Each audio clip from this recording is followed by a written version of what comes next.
Hello everyone and welcome back to another video. और आज इस वीडियो के अंदर हम बात करेंगे डेटाबेस के ट्रांजैक्शन एनोटेशन के ऊपर। एंड्रॉयड रूम के अंदर एक ट्रांजैक्शन की एक एनोटेशन होती है जो वाइडली यूज की जाती है बाय द डेवलपर्स और रिकमेंडेड है गूगल की तरफ से भी।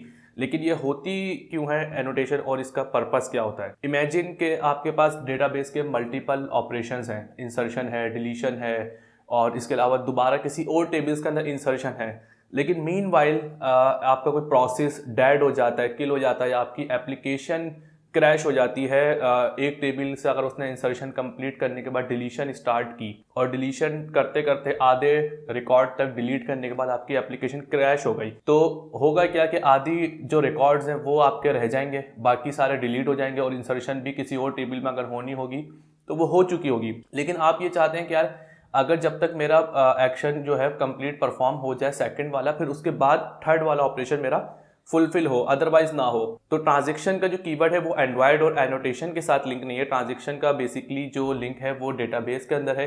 तो वर्ल्ड वाइड जितने भी डेटाबेस है, माईएसक्यूएल, ओरेकल और एसक्यूएल सर्वर वगैरह, उसमें ट्रांजैक्शन का यूज इसीलिए किया जाता है कि जब आपका ऑपरेशन कंप्लीट परफॉर्म हो और बीच में अगर कोई डेड एक्सेप्शन आ जाती है या कोई भी किसी भी वजह से इलीगल एक्सेप्शन आती है, तो उसने पीछे जितने भी एक्शंस किए होते हैं ना, तो वो रिवर्ट हो जाते हैं जो उसके पहले के ऑपरेशन से पहले के होते हैं। तो इसकी एक सिंपल सी एग्जांपल समझते हैं। आप में दो टेबल बने हुए हैं, एक स्टूडेंट का बना हुआ है और एक स्टूडेंट डिटेल्स का टेबल बना हुआ है। आपके पास एपीआई से डेटा आया, 1000 रिकॉर्ड्स है, आपने जो है 100 के बैच बना के इंसर्शन चला दी अपने डेटाबेस के अंदर और वो अब इंसर्ट होते जा रहे हैं। और आपने जो है इंसर्ट के बाद काम ये किया हुआ था कि जैसे ही मेरे 1000 रिकॉर्ड मेरे इंसर्ट हो जाए ना, तो अब एक और टेबल के अंदर जो है ना उसकी बाकी की डिटेल्स मेरी इंसर्शन हो जाए। लेकिन होता क्या है कि आपके दोनों ऑपरेशंस जो इंडिविजुअल चल रहे थे, इंसर्शन आपकी 1000 रिकॉर्ड्स की नहीं हुई, वो 500 रिकॉर्ड्स की हुई। और जब वो जाएगा डिटेल टेबल को अपडेट करने के लिए और उनकी डिटेल्स वगैरह में किसी चीज़ को अपडेट करने के लिए,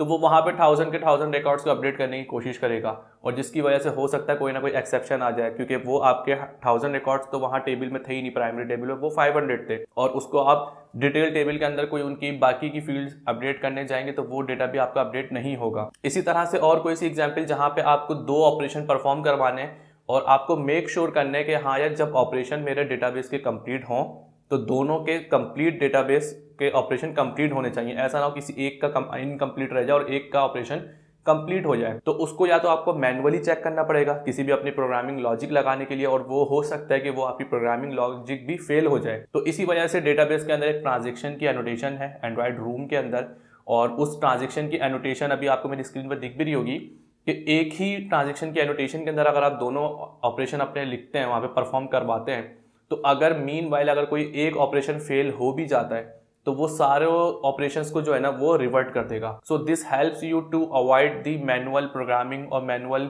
आप कोई भी लॉजिक लगाएं उससे आपको ये सेव करता है, आपकी एफर्ट को बचाता है और इससे आपकी जो प्रोग्रामिंग की जो लॉजिक है वो थोड़ी सी सॉलिड बन जाती है। So I hope this video helps you to understand के what is transaction in Android room, और उम्मीद करता हूँ कि इन सिंपल एग्जाम्पल से आपको ये चीज़ समझ में आ गई होगी।